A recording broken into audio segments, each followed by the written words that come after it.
Hello, I'm Brigantia Blackbird of Blackbird's Brew. Happy Saturday and welcome to Wicca 202.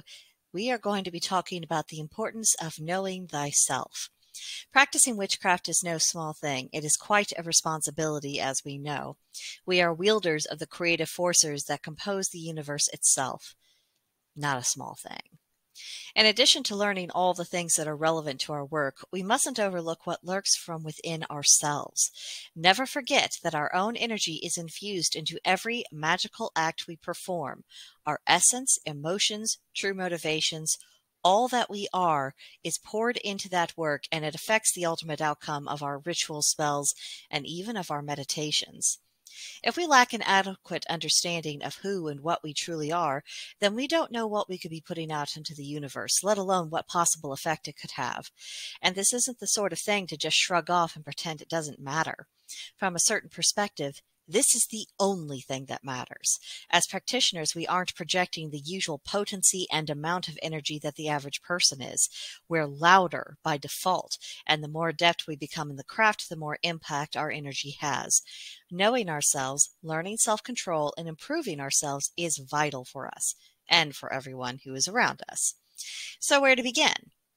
How do we learn more about our internal makeup and our motivations without getting lost in the ether of nonsensicalism or empty promises of wannabe gurus who are just out for a quick buck, or getting trapped into navel-gazing narcissism? Well, one starting point that I point to is looking at our natal astrological chart. Now, if you followed along for the Wicca 101 class, you'll recall that there was an introductory unit to astrology, and participants were encouraged to take notes about the core energy of each sign and to look those up in their natal chart and make a notation of what signs they have and what planets and what houses and all of that. Now you will want to take those notes out because we are going to peel back the next layer. So first, take a look at the elements that are associated with your signs. How many are fire, water, air, or earth? If you find that you have a preponderance of one particular element, then you know that energy is going to have a greater influence on your personality and behavior, especially if you have not meditated and become consciously aware of those impulses. The next thing is to examine what signs are in each of your planets. And to get the shorthand of what that means, I've been collecting a few cheat sheets, and I really like one in particular breaks this down. It essentially says, I am the sun. Then the moon is what makes me feel emotionally happy. I express myself in a Mercury way. When it comes to love, I will be Venus. When I get angry, I become Mars. People see me as the rising or the ascendant sign. Life challenges me to Saturn. My sense of humor is Jupiter. I'm Uranus. When it comes to changes, I have the imagination of Neptune. My secret energy and individual powers are aimed at Pluto. I'll be absolutely successful as midheaven, and my deepest inner self is the dominant planet or the dominant sign.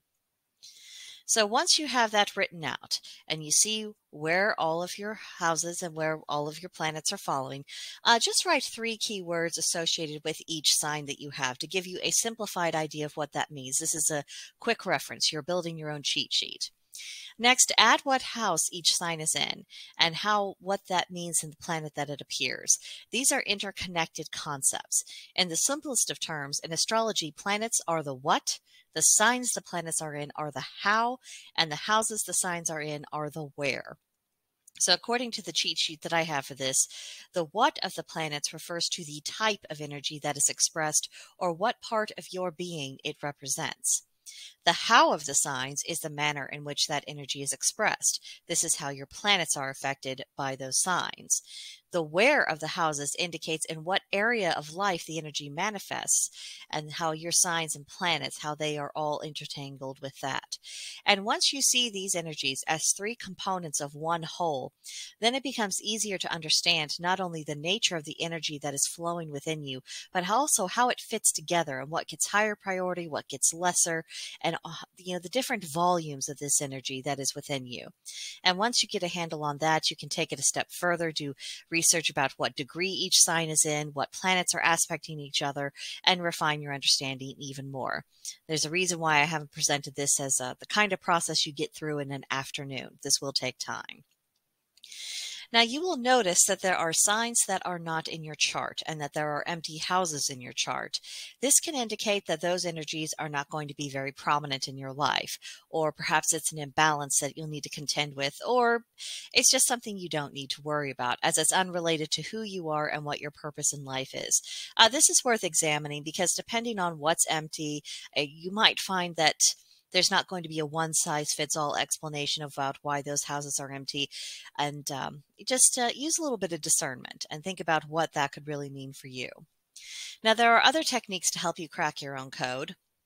Personality tests, thinking about the prominent animal spirits, plants, stones that you feel an affinity for, as well as looking at the behavioral patterns in your life. So first, personality tests. I personally recommend the Myers-Briggs Trait Index. What this test does is paint a picture of your thought process. What is the order of your personal priorities? And it divides people into 16 categories by letters.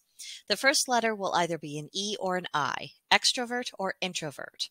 The second letter will be S or N, sensory or intuition. The third will be F or T, feeling or thinking. The fourth will be P or J, judging or perceiving or judging. There we go.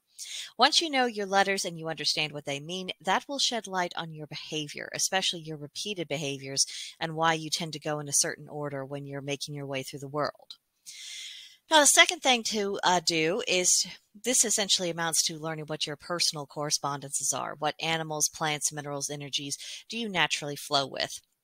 I know ages ago, I actually had a group chat that was centered on, it was just kind of presented as a fun and lighthearted topic. If someone was going to do a summoning for you, what should they put into the circle? And I asked people to think about animals, plants, minerals, symbols, colors, anything that relates to them that they think really comes together and illustrates the core of who they are. So in addition to just being fun to think about, it's also an avenue into reflection. What your favorites really are, because your favorites are probably energies you are naturally attuned to, and that means something. And you can think about that, you can do research about these things, and you might be surprised by what you find. It could be very revealing.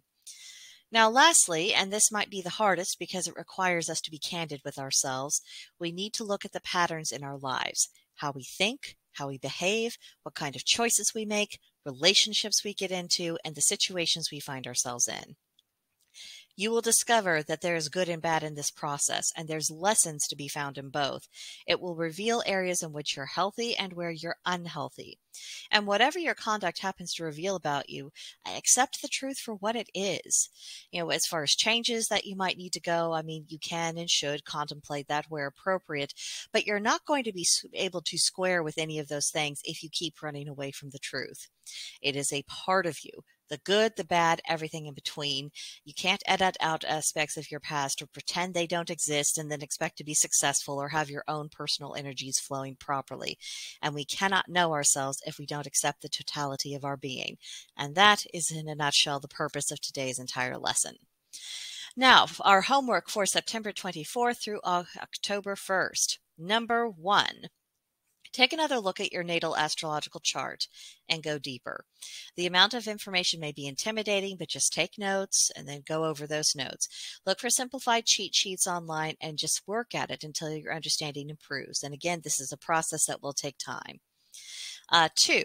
Take a personality test. This does not have to be the Myers-Briggs Trait Index, but look for something that's been well documented that you can analyze, find out more about yourself in this way, and meditate upon it. And 3.